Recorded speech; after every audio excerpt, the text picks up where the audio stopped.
All right. So I'm Jack Small, George Small's grandson, for those of you who don't know me, and Eric. I'm Eric Grover. I volunteer up to the Conway Scenic with Jack and George and family for the 470 Club, working on the 68 project and other things. We have a good time up there. So tonight, this is all a research project. So if anybody knows anything, please wait till the end. But if we said something wrong, please correct us. Just again, wait till the end so we have enough time to show everything. So we chose the Gettysburg Railroad boiler explosion of the Canadian Pacific 1278. All right, so this is a standard steam locomotive diagram. You've got your tender here, which carries your water and your coal. Coal is your fuel. Water is obviously what you need to make steam, and it is very important because if you don't have enough water, your steam engine boiler goes kablooey. So you can see in the firebox, you've got that gray stuff that's all mounted as coal, obviously. Then you got your fire, and then there's what's called your boiler tubes, and heat and the smoke travel through that, and surrounded by that is water. And above the firebox, you can see where the fire is. It's in a box. That's obviously called the firebox. If water gets too low, that top piece of the firebox is called your crown sheet. If water is not sitting on the crown sheet, it heats up, it expands, the stay bolts come undone, it expands and contracts, and it can lead to a boiler explosion. So a daily inspection that is required on a steam engine. You got to lubricate the locomotive, which includes lubricating the wheels, checking the journal boxes on the tender trucks for those that have journal boxes, greasing the side rods, and you got to oil your air compressor, and there's a whole bunch of other oiling points. You got to do a blowdown of the water glasses. So if you look on the photo on the left, there's two red knobs at the bottom and the top. And then below those, you see a ball valve. You close one of the red valves and open the other, and then you open the ball valve and you blow the sight glass clear so there's nothing inside, and you just leave the ball valve open. And you close it, and you should see, if the bottom one's open, the top one's closed, you should see the water return to its normal level, roughly. When you open the top one, and then the air and the steam and the pressure equalizes, and it will show you the accurate level. But when you do a blowdown with them both open, it should go right back to its normal level. And if the water, every time you do a blowdown throughout the day, is staying at the same level, then you've most likely got a problem, or you're really good at keeping a consistent water level. The other thing you have to do is you got to test your pressure relief valve, make sure it works, and that releases your steam. You got to do a 360 of the locomotive to make sure there's no water leaking from spots it shouldn't, steam leaking from spots it shouldn't, and etc.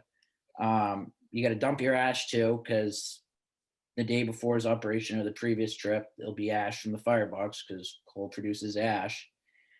And you got to dump that so there's more room for the other stuff. Otherwise, for the other ash. Otherwise, if you leave the ash, the more ash that builds up, the less airflow that you can get into the firebox, and you don't create a good hot fire. You also got to rake out the bank, which you put in the firebox. And I believe I have another slide, and I'll go to that now. So you can see in the first photo, that's the bank. So you put 40 scoops of coal roughly in the back of the firebox, which is the back is right up against the door. And that keeps the water warm enough overnight, so the next morning you don't have to restart and it won't take as long. You rake that bank out, and underneath all that cold ash should be cooked coal. And that is smoldering coal that's hot, and as you rake it out, you can put new coal on top of it.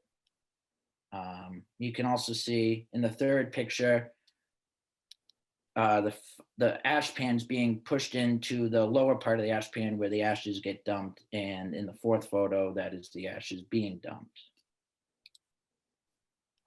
So maintaining a locomotive throughout the day, for the most part, it is using your injector, which is on the right, and that takes steam pressure and water, and when you open up that lever, steam goes through a cone, which is not seen in that photo.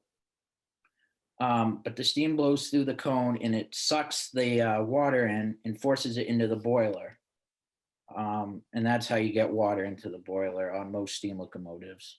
And you also have to coal the locomotive throughout the day. And about roughly, depending on how you work your locomotive, 7470, roughly every mile, you put in about 10 shovelfuls of coal around the firebox. And that's on your trip to Conway, roughly.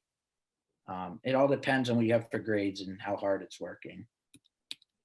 So the Gettysburg Railroad was built in the late 1800s and opened in 1891 as the Gettysburg and Harrisburg Railroad. The line was later leased to the Reading Railroad and was named the Gettysburg Branch. The station that the railroad is located at is where President Lincoln gave his famous Gettysburg Address. And in 1971, the Reading Railroad filed for bankruptcy, and it sold a majority of its assets to the newly formed Conrail in 1976. However, the Gettysburg division was not part of the transfer to Conrail. The line was acquired by the Pennsylvania Department of Transportation, which sold the railroad to a new company called the Blairsville and Indiana Railroad in 1976. The company later changed its name to a more fitting name known as the Gettysburg Railroad. The railroad served as a passenger railroad to tourists, and it also shipped a little bit of freight, but their 95% of their revenue was passenger. But they did a little bit of freight to the local Conrail interchange. The railroad was sold in 1996, and it is now a museum for President Lincoln's famous Gettysburg Address, since it was the location he gave. There have been rumors I have heard of the railroad being reopened, but I haven't seen anything that is true yet. I've just heard rumors. So locomotive number 1278, it's a 462, which means it's got 4 pilot wheels, 6 driver wheels, and 2 trailing wheels. It's a G5D class engine built by the Canadian Locomotive Company in Kingston, Ontario, proudly receiving a serial number of 2435. The engine was built with a 117 tonnage rating, of which made them great for branch line and passenger service.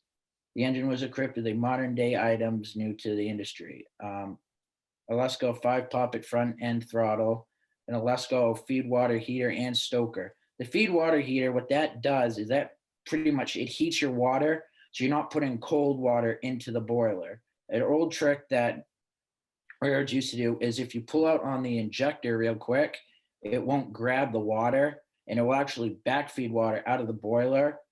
So what you would do is you would fill your boiler up to a high point and let it sit for like 2-3 minutes where the water gets warm. And you pull it out quick and it feeds the water back in the tender, and that will warm up your tender water enough. The problem with that is whichever injector you used, it would at once until that injector would cool down, you couldn't use it. So 2-3 minutes, you don't have that injector. Normally you do that on the fireman's side because the engineer's side injector is kind of a oh crap injector. So if your water gets really low, the engineer's side puts twice as much water in.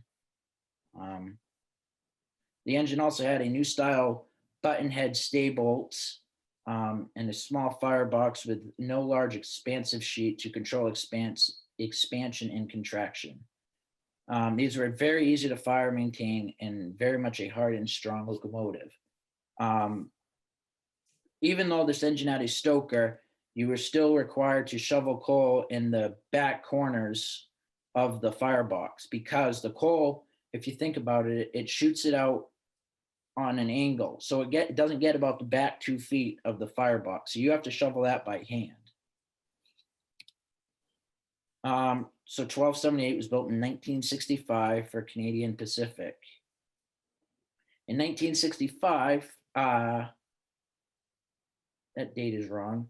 Jack, I gotta interject that it was built in 1948. 1948, sorry. So in 1965, it was sold to F. Nelson Blount, I believe. Blount, yep. For the Steamtown USA Museum in Bellows Falls, Vermont. During the time it was under his care, it ran many excursions on other railroads for rail enthusiasts. And then in 1986, Steamtown was moved to Scranton, PA, and with the idea of opening the tourist railroad. In 1995, the National Park Service took over and acquired the former collection of Steamtown.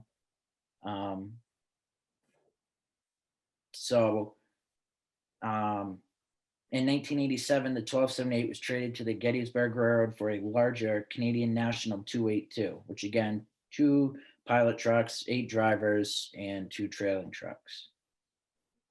Now we're getting into the fun stuff. On the evening of June 16th, 1995, the 1278 suffered a major crown sheet failure, ending its life and almost taking the life of 3 employees. In 1998, Jerry Jacobson purchased the 1278 and stored it until being sold, and it currently sits at the Age of Steam Roundhouse Museum in Sugar Creek, Ohio, and it's on display there as a static display piece.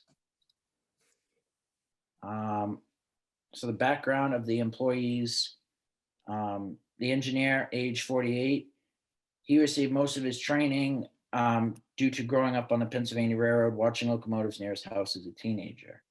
In 1978, he became the primary operator of the steam locomotives at the Gettysburg Railroad, and he worked as a primary servicer, maintainer, and repairer of the locomotives and cars, while contracting out some work to others.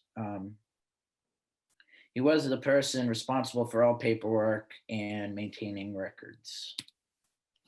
So Fireman 1, on that night, they were going on a decent trip, and the Gettysburg Railroad didn't use the stoker much, just because the stoker doesn't really work unless the locomotive is under a lot of power. So unless it's like on the main line of like CSX or a big long line where you can do high speeds of 40 and 50, 60 miles an hour, you normally can just shove it by hand because the engine's not working hard enough, and you just have to shut the stoker on and off. And it puts too much torque on the auger. But so Fireman 1 was 18, and he was only firing the engine for the dinner train that night. He really didn't have much experience besides that summer because it was his summer break. So really in my opinion, not a good idea to put someone with low experience as a number 1 fireman. Number 2, where they can kind of watch and then jump in, absolutely. He didn't have any prior railroad experience. Like I said, his training was just on the job. So it, it's, in my opinion, if you want to be a good fireman, because it's quite a technique, you should really kind of get an aspect of 2 different people's perspectives. And if there's a railroad that only has 1 fireman for whatever reason, then I go to 2 different places, because you can learn 2 different ways to do it. And then that 2 different ways can help you get out of a situation, or you can use those 2 and kind of grab whatever the good parts out of both are, and you can become an even better fireman. And then fireman number 2, he was fireman 2, he was 32 years old, and he was a part-time fireman for over 5 years. He also had no previous on-the-job training, and mostly everything was done by the engineer. So like Fireman 1, engineer, and whoever else worked the steam engines would show them what to do. And so you really kind of learn too as you go along. The main part is learning where your lubricating points are and putting water in the boiler. Shoveling the coal, once you get their rhythm down, it's really not that hard. So Fireman 2 also made about roughly 50 trips per season for the first 3 years, and then he made half dozen trips the last 2 seasons before the accident. So not as much experience. So what happened to the locomotive 1278? After reading many reports on the accident, it is very safe to say human error and lack of maintenance to the locomotive were the contributing factors during the day. A check valve from the feed pump in the boiler had been continually leaking since the morning, Therefore, the water is spraying out past it and you're losing water, which is never good. Not a terrible amount, but anytime you see water spraying out, it's not a good thing. It was noted that when the engine was running backwards prior to this day, it was spraying the passenger cars when they were running around the train. And a news report I watched, which we might be watching this report if we have time at the end. A lady who was riding in an open air car right behind the locomotive. That same day, just before the trip, she was getting sprayed by water. She says whether this was true or not, nobody knows. Um, and it was also noted that the feed pump was shut off, um, and it made the wheel slip to the engine, because if you have water leaking, water on metal, it does create a slippery rail. So shutting it off um, helped so they weren't slipping. And if you slip, it's not good on your frame and your drive rods and everything for the driving aspect of it, because it will rattle itself apart, and steam engines rattle themselves apart enough as it is. So, and future on in the day, one of the firemen turned the feed pump back on all the way. And in the investigation report, it was asked if the fireman could confirm the valve was working, and they concluded by watching the feed pump rod moving, they were confident of the operation. Another key problem when they asked what was observed, the water glass was another problem. Like I mentioned earlier, you want to keep your water at a consistent level at about 3/4 of a glass. Um, the water glass, they hadn't done a blowdown on it. And when you put water in the tender of a steam locomotive, you have to add oxygen scavengers, and um, you have to add a bunch of different treatments so the water doesn't crystallize and it takes the oxygen out of the water. I know that sounds funny, but it makes the steam, it makes better steam than if you just put straight water in. It makes pretty much hot, it makes steam quicker um, for the locomotive. But so when they took the glasses apart, they actually found that the valves were crusted shut with minerals and different things that were in the water.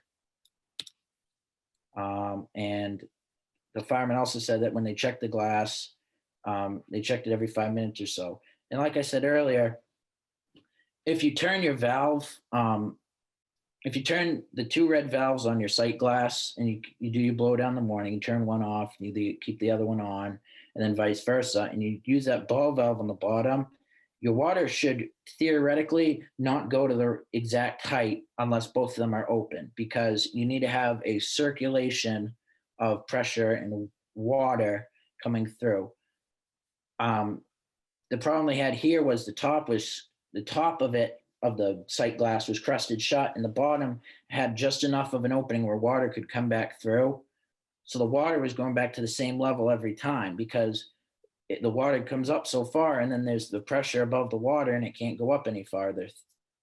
So that was a problem. And the water got low enough where there was no water on the crown sheet. Crown sheet heated up, and when they added water, it cooled the crown sheet down instantly, and it failed, and it put a big bubble in it. And you'll see photos of it in a little bit.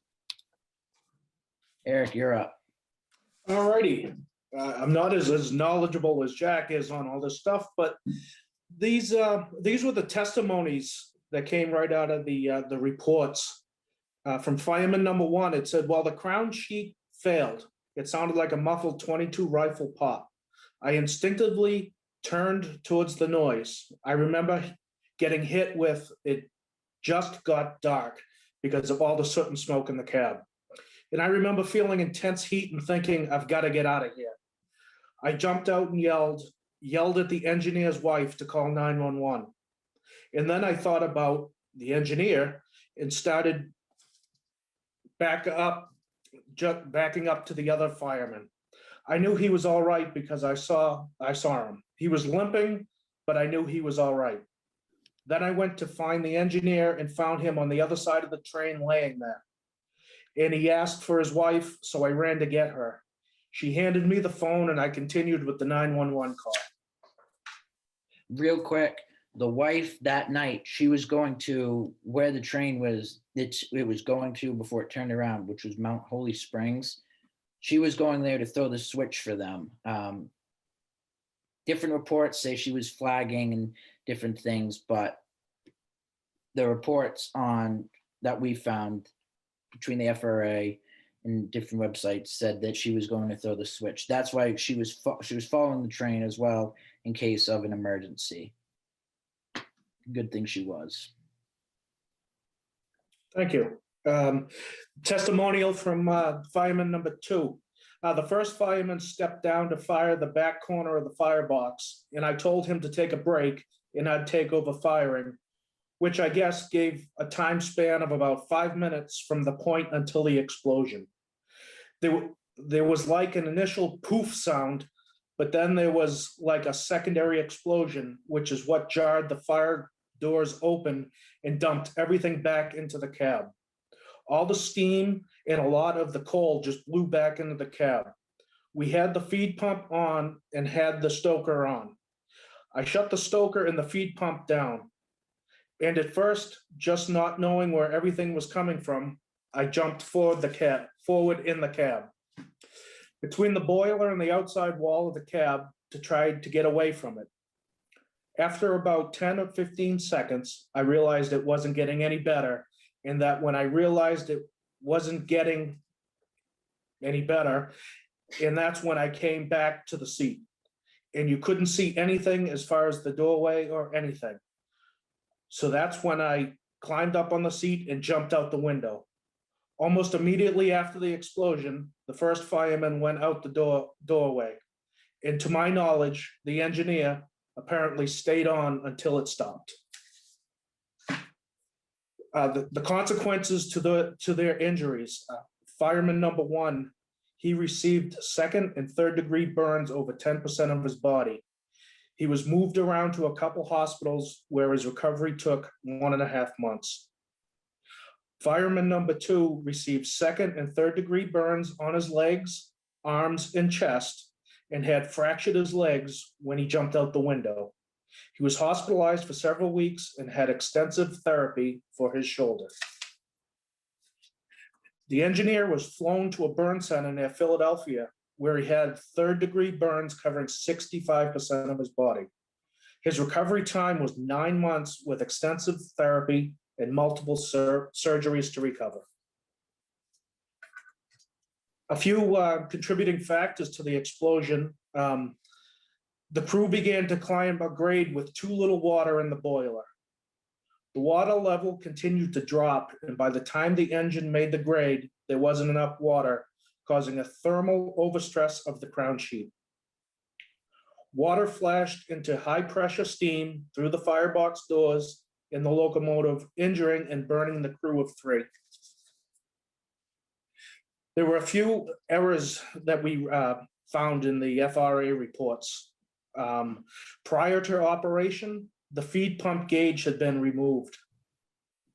Preparing to ascent the grade, the first fireman shut off the feed pump to the boiler because it was leaking between the boiler and the valve. The boiler pressure dropped from 230 PSI to 175 PSI, and the fireman didn't add water, but did watch the sight glass. The boiler water level indicators in boilers had not been cleaned as indicated, and when they had been cleaned, they were not done properly. Real quick. Also, go right ahead, Jack. So you have to think, if they're going up a grade, water seeks its own level. So the water went to the back of the boiler. That's why the glass stayed relatively normal and it looked like a good level because all the water's at the back. Well, the front of the boiler had no water covering it, theoretically, from what the reports indicated. So even though the water's hot, they added more water, and it just, similar to what happened in the main central 505, you really can't add water on a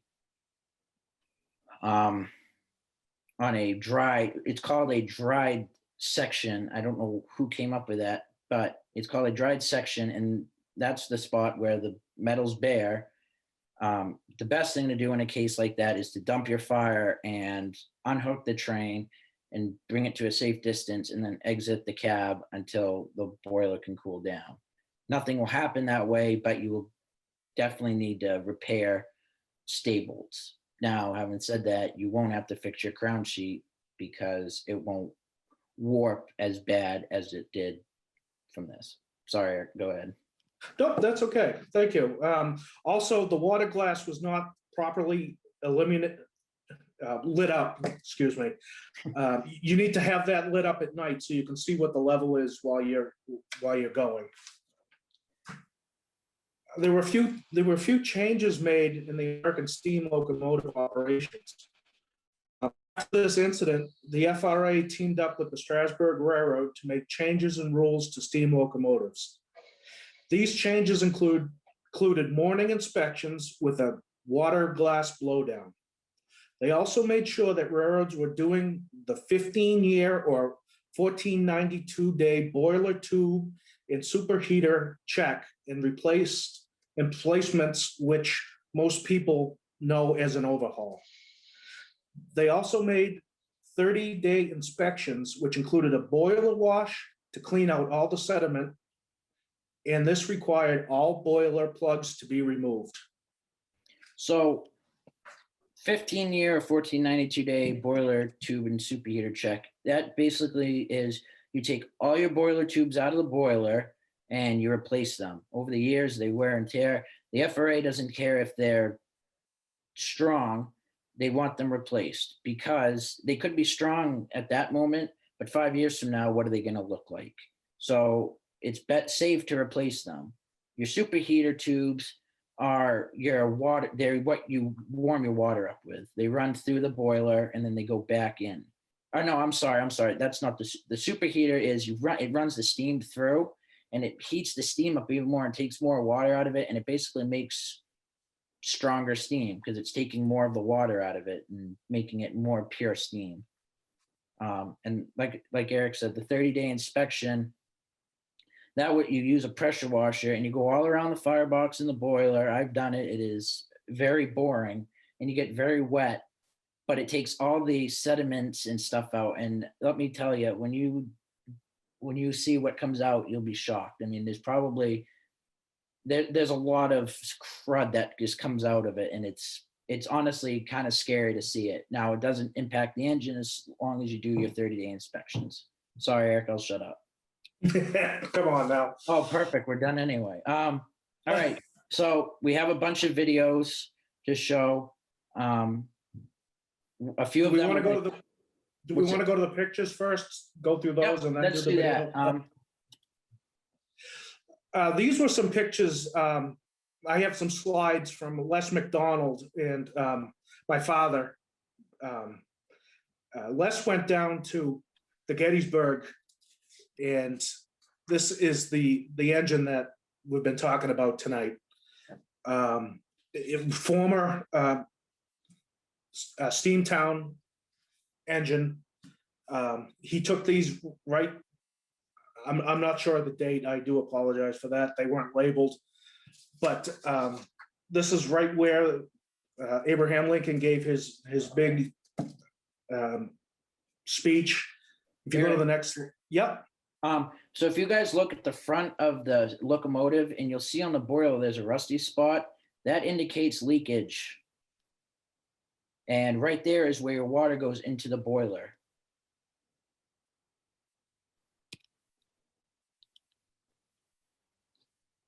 All right, this is just some of Les's shots that coming out of the Gettysburg station. He's a famed photographer that we pretty much all know. These pictures were taken from my father back in the 70s. They were fan trips down to Rhode Island where they used the 1278 and renumbered it into the 127 for these different rail excursions.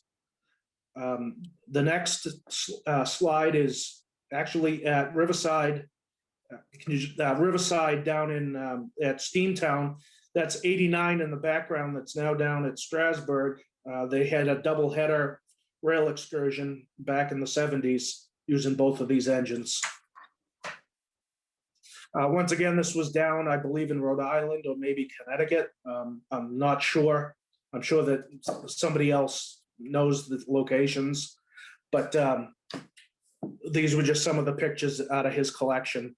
This is obviously in Vermont again on the Steamtown. All right, so we have a few videos. There's one video that's like 50 minutes long that was done by the FRA. This video will show you is the FRA made it because of this incident. Now I'll jump around in it a little bit just so you don't have to watch 3 hours of videos.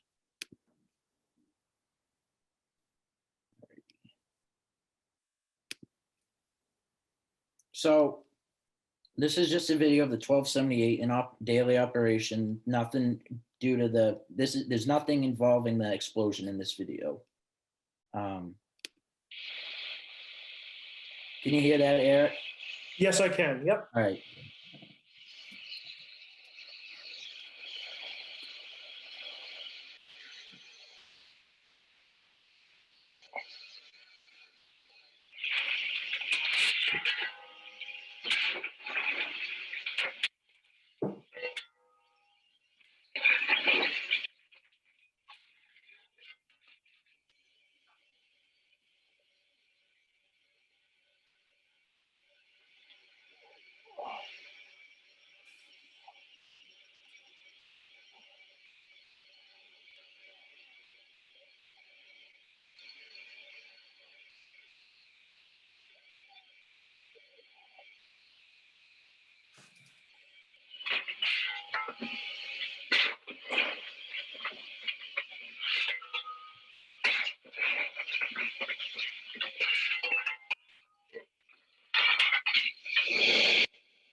All right, that's pretty much it for that one. I just want to say that we did some research, and the engineer of this train, we do not know if he was the actual engineer of the day that they had the explosion, but this was just a video that we came across.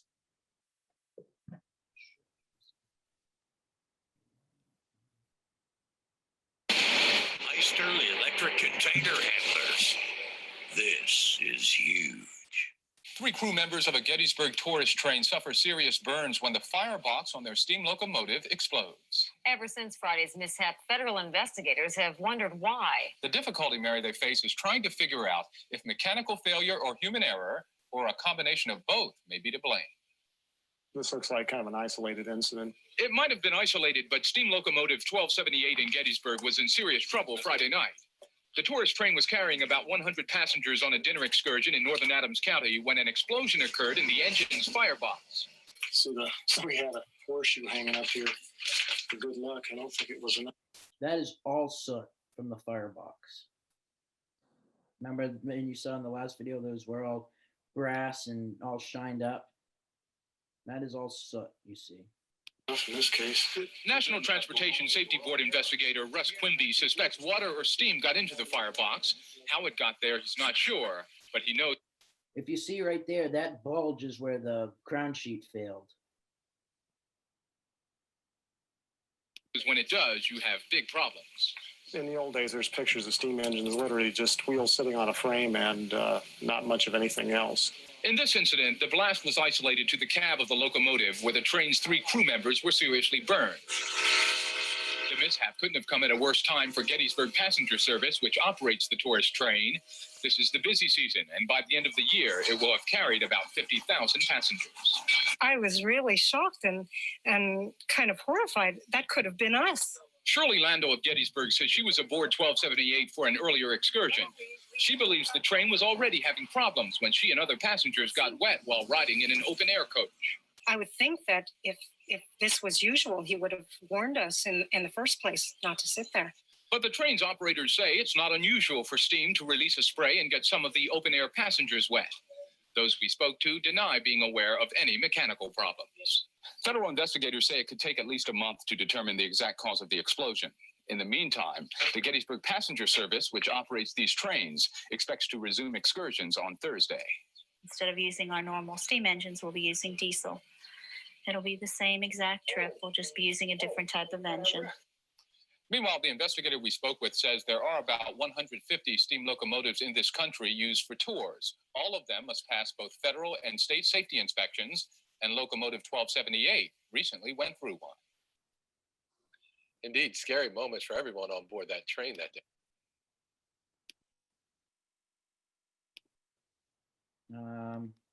I'll show you guys the FRA one now, and then if there's time, there's one that a kid did, and he narrates a little bit. Pretty. Look around the running.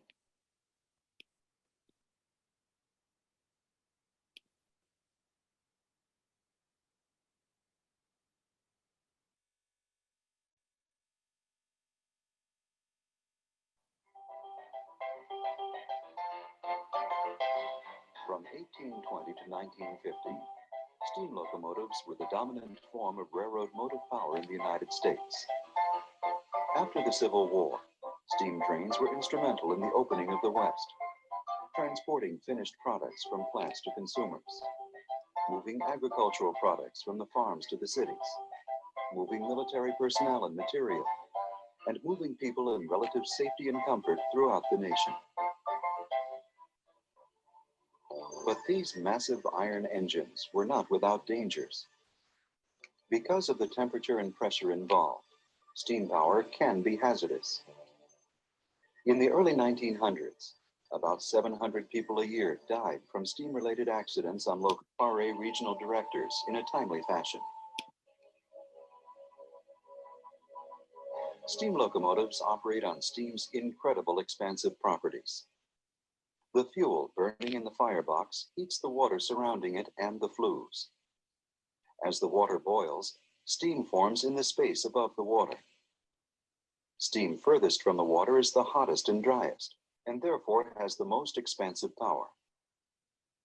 This saturated steam is collected in the boiler dome. The throttle regulates the amount of steam released from the boiler through the dry pipe, the cylinder valves, and onto the face of the piston. In boilers with superheater units, the saturated steam is routed through additional piping in larger flues, where the water globules are turned into steam, adding to its heat value and increasing its expansive power. After leaving the superheater unit, The steam enters the steam valve and is directed into the piston, where it is able to expand and drive the wheels. The used expanded steam is guided up into the smoke box and out the smokestack. The passage of the steam through the smoke box pulls the smoke out with it and creates a strong draft, fanning the combustion in the firebox.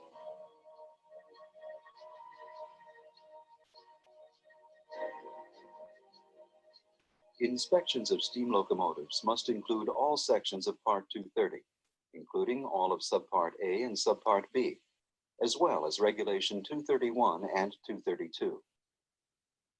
The areas of concern include all parts of the locomotive and tender, the safety appliances, as described in 49 CFR Part 231. So that's it for that one. But if you guys want to see this whole video, and it's pretty interesting actually. I liked it myself, but you can go on and look up 1278 boiler explosion, FRA administrative steam, as you see here. It's about 50 minutes long, but I found it very informational. It was really cool to watch. And this is our last video.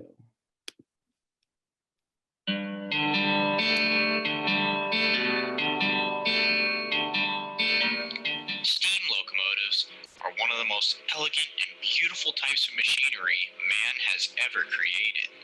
Some say all their sounds make you feel like they were living beasts within a steel jacket. A steam locomotive works like this. Fuel is put into the firebox and burns to create heat. This fuel can be either coal, oil, or even wood. The smoke is channeled through the funnel or the smokestack. In the boiler, there's water, usually provided by the tender, and when the water gets heated by the heat of the firebox, it turns into steam. The steam then gathers up into the steam dome, and when the engineer pulls the throttle, a valve in the steam dome is lifted, and the steam trickles into the piston chamber. The steam forces the pistons back, and when it reaches the edge, the pressure pushes the piston the other way. The piston also moves the connecting rods on the drive wheels, and the train moves.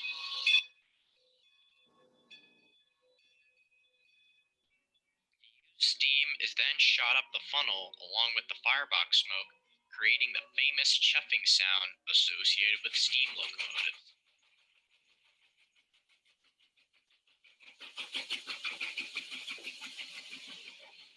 While they may sound very simple to operate, steam locomotives need careful care, and you need to maintain a perfect balance of steam pressure, heat, and water. If there's too little heat and lots of water, the water can't be turned into steam and make the engine move. Not dangerous, but it does make you look like the laughingstock of the railroad, or there's something wrong with the boiler. If, however, there's too little water in the boiler, with lots of heat, the boiler will overheat. The metal walls will soften and crack and eventually explode with enough force to level a city block. Thankfully, boiler explosions weren't as common as train derailments over the years, and even today, thousands of steam locomotives have been preserved, with several of them in running order on tourist railroads or operating on the main line on special excursions. However, there would be one accident that would change steam locomotive preservation forever. Make any equation no problem with Chegg. Finish your semester.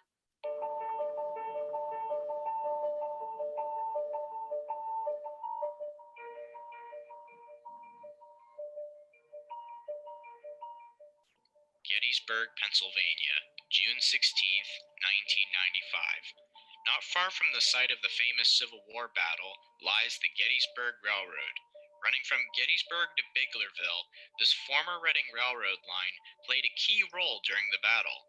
Gettysburg Station was also the very site President Lincoln gave his famous Gettysburg Address. After being abandoned by the Reading Railroad in 1976 when they got merged with Conrail, the Gettysburg Railroad was organized in October of 1976 as a tourist railroad.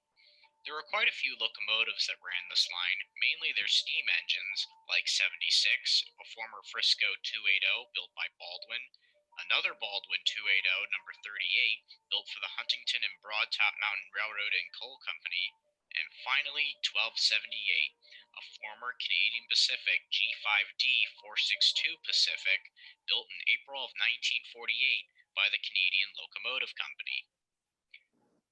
On June 16, 1995, 1278 was going to run 3 excursions up and down the line. The third and last train of the day was the Summer Eve dinner excursion to Mount Holly Springs and back.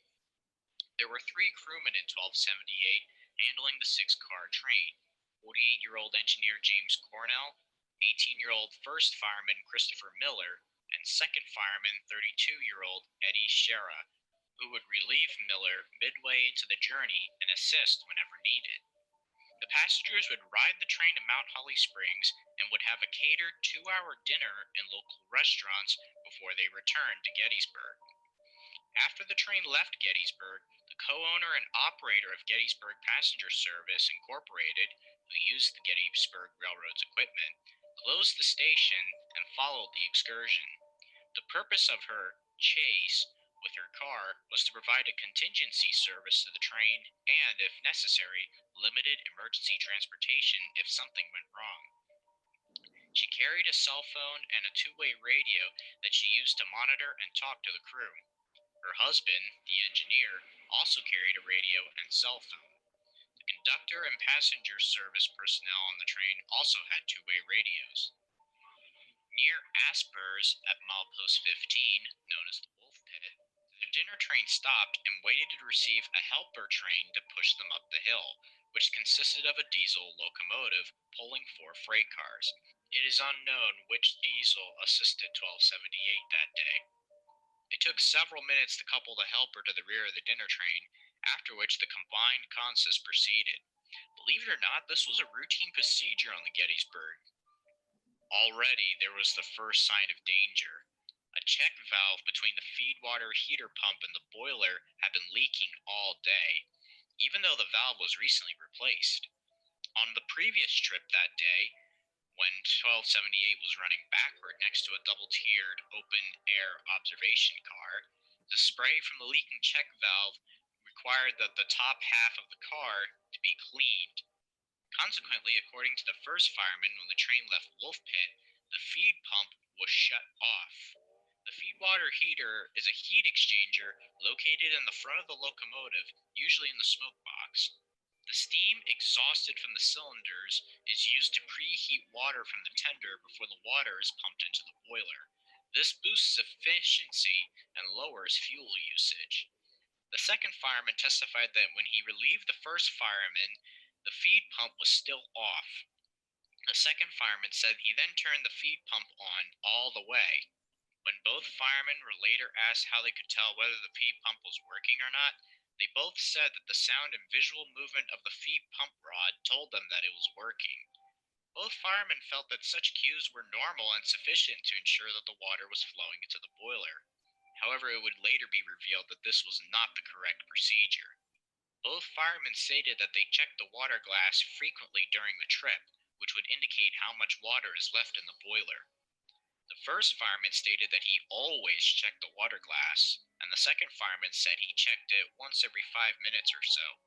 He also said that the engineer leaned back in his seat to check the water glass about 3 times during the trip.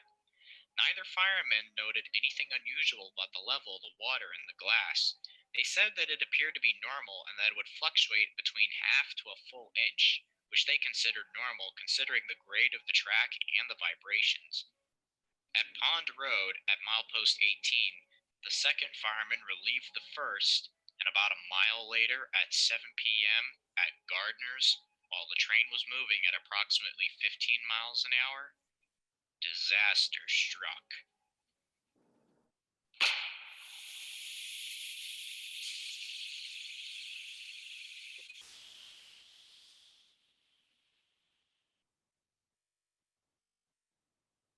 1278 suffers a backdraft explosion in the firebox. Scalding steam and flames burn the 3 crew members badly, with the engineer suffering the worst, as he had burns over 60% of his body.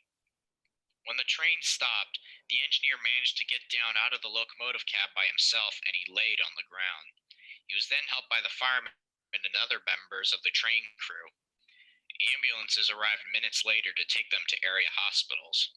The first fireman, who had immediately left the locomotive cab by the doorway, had second and third degree burns over 10% of his body.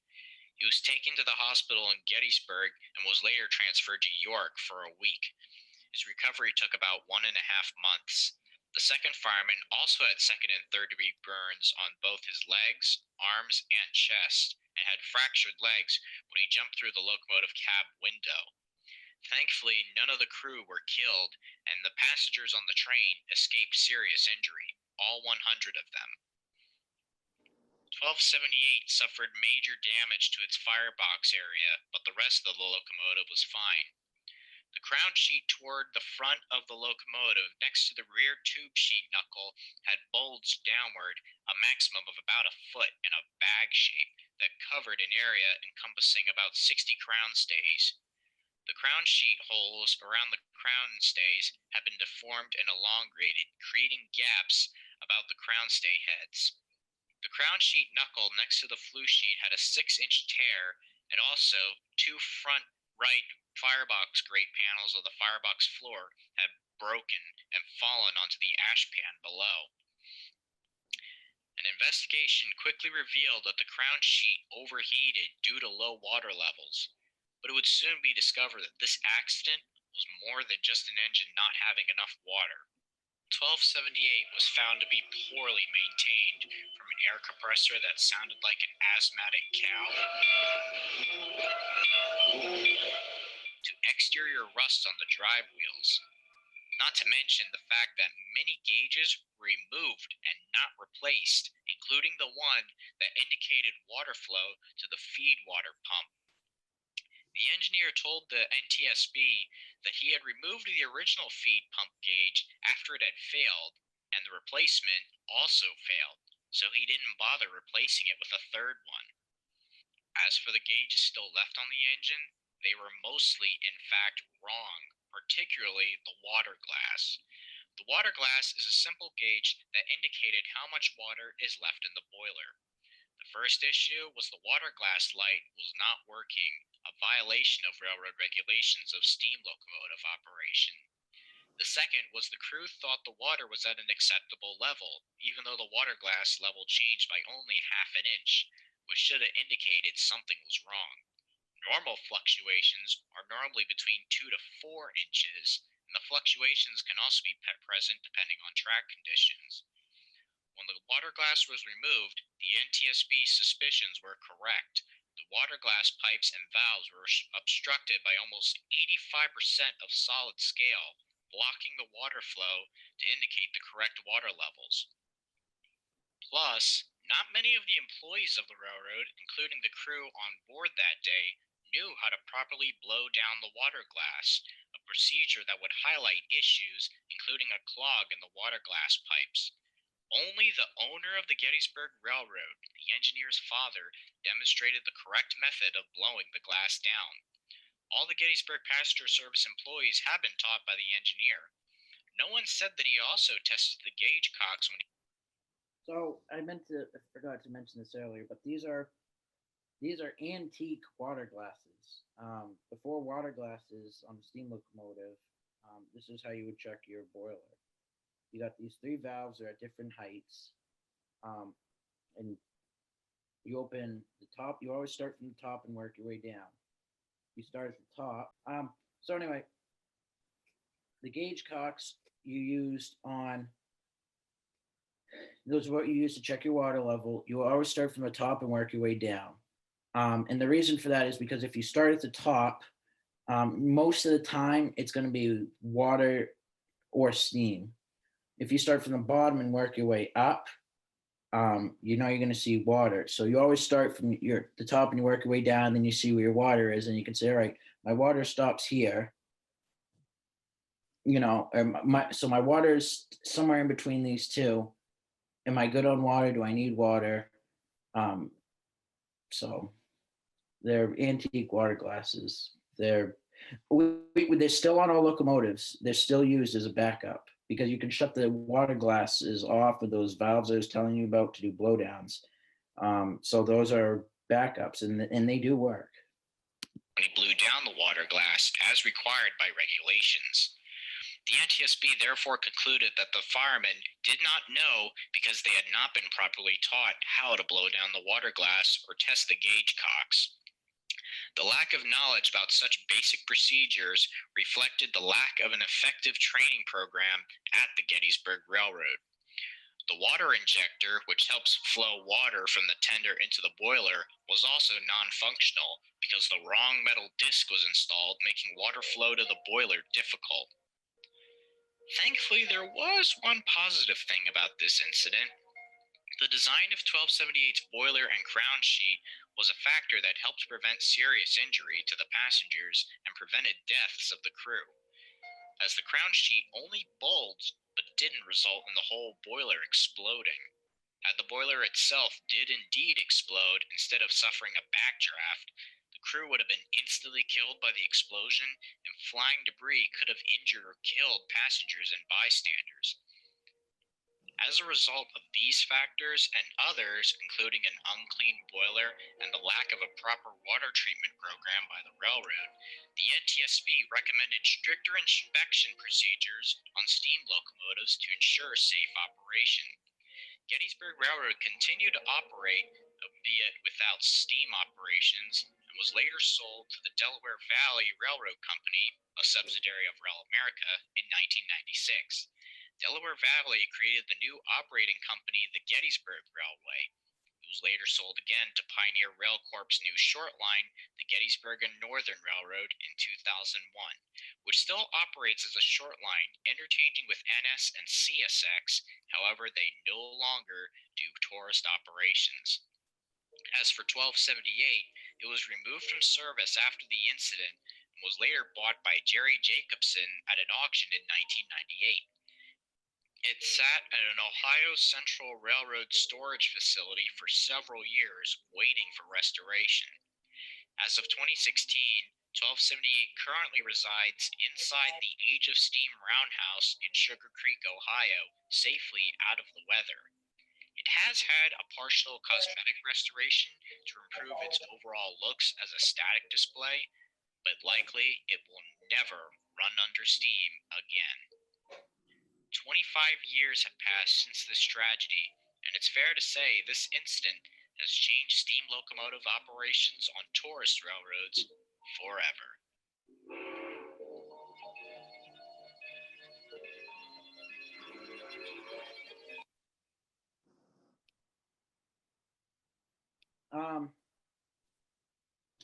That's it really. We don't own any of these videos. These were videos found on YouTube. We don't take any credit to